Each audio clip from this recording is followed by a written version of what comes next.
Good day, Mustangs. Thanks for joining us today. It's Thursday, February 3rd, 2022, and I'm Kevin Yuan.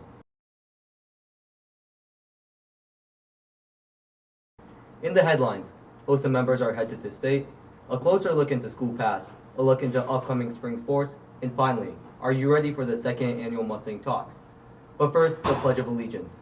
I pledge allegiance to the flag of the United States of America, and to the republic for which it stands, one nation, under God, indivisible, with liberty and justice for all. FSA's chapter of Health Occupation Students of America, or HOSA, is headed to the state conference. HOSA is an international career and technical student organization endorsed by the U.S. Department of Education. More than half of FSA's HOSA group will move on to the next round, which will be held in downtown Atlanta in March. FSA's HOSA members have worked hard as a team and individually on their respective events to get all the way to this point. Check back in with us here at Mustang News as we will share updates with you as we receive them. FSA grows in its student numbers every year. The administration team has to deal with the challenge of carpooling and dismissal. A team of Mustang News reporters led by Ethan Moore looks into the new system that's in play this academic year. A new addition on the technology and efficiency side of FSA business operations this academic year is actually outside the classroom. The 2021-22 school year saw the implementation of School Pass. So what exactly is School Pass? FSA parents might be familiar with it, but what about our students? This is simply an app that allows staff and students to better navigate an increase on-campus student population and COVID-19 protocols. Ms. Sanchez, assistant principal of FSA's elementary school and a main administrator of School Pass, had this to say on its application. Well, how did the schools come to adopt School Pass?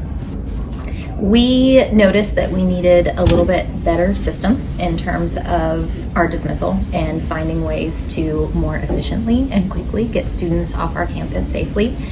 So we started looking at different options, and School Pass was one that seemed to fit all of the needs that we had. How did School Pass affect the school after you enforced it? So it definitely was a little bit of a learning curve, as our students probably saw the first few days too, just getting used to it, working out the kinks. But once we finally got into the groove, it helps us eliminate the need for somebody actually physically scanning the cars as they come in. It's a really smart system. It's linked to students, any cars that they have from their parents. So it really helped us work a lot more quickly at getting those cars identified and getting the students out into the dismissal area so we could move a little bit more quickly. As Ms. Sanchez said, School Pass has improved the dismissal process at FSA. But you can help make it even more efficient and effective by reminding your parents that bike racks can prevent School Pass cameras from recognizing car tags. Parents, if it is possible, you might want to consider removing racks to make the process run even more smoothly. While it is predominantly used with elementary and middle school, it would be beneficial if parents of high school students also registered their tags in the School Pass app. Why, you may ask? Well, it will allow the school to follow a safety plan and better account and plan for on-campus traffic. Stay tuned for more on how School Pass has helped improve COVID-19 protocols at FSA in our second look at School Pass, coming soon. For Mustang News, I'm Ethan Moore.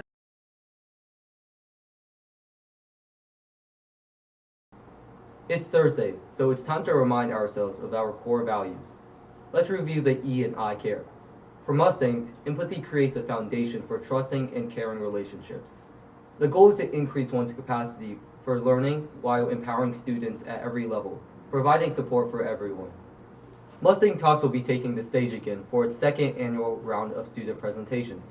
The date for the final round of presentations of excellence by students is set for April 15th. Just like last year, high school students have the chance to win some serious cash.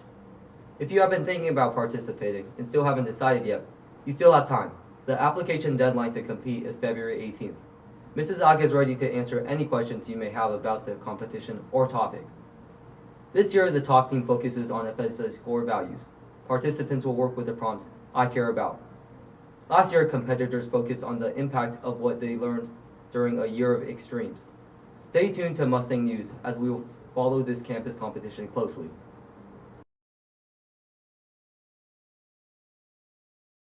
It is time for the weather. According to the Weather Channel, you should expect mostly rainy skies for the next week. On Friday, there will be rainy skies with a high of 48 degrees and a low of 30 degrees. It's Black History Month, and there will be various celebrations on campus, from a display in the Media Center to a step team workshop hosted by the Fine Arts Department. The workshop will be conducted by FSA's very own Deandra Hill and will be open to middle and high school students. For details, check the school-wide newsletter.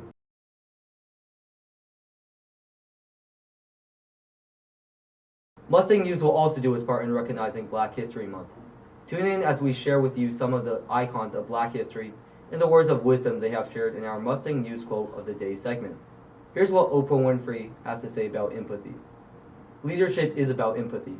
It is about having the ability to relate and connect with people for the purpose of inspiring and empowering their lives.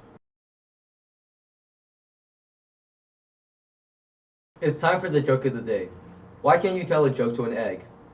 Because it'll crack up. At FSA, we are still wearing our masks indoors, so please, wear your mask properly. Remember, it should cover your nose and mouth. You should also bring your mask from home, but if you do need an emergency one, please check the front office. You are also required to complete your daily wellness check at School Pass. If you are feeling sick, stay home. In doubt about any symptom or procedure, check COVID updates on the FSA website. The FSA website also has a COVID tracker that is updated in real time to keep you informed. Remember, the first person you need to get in touch with if you are experiencing symptoms, if you're exposed to someone who tested positive, or you yourself had a positive test, is a school nurse. Safe and healthy Mustangs, and don't forget to subscribe to the FSA YouTube channel. I am Kevin Yuan, reminding you that I care and so should you. That's how we can be #stronger together.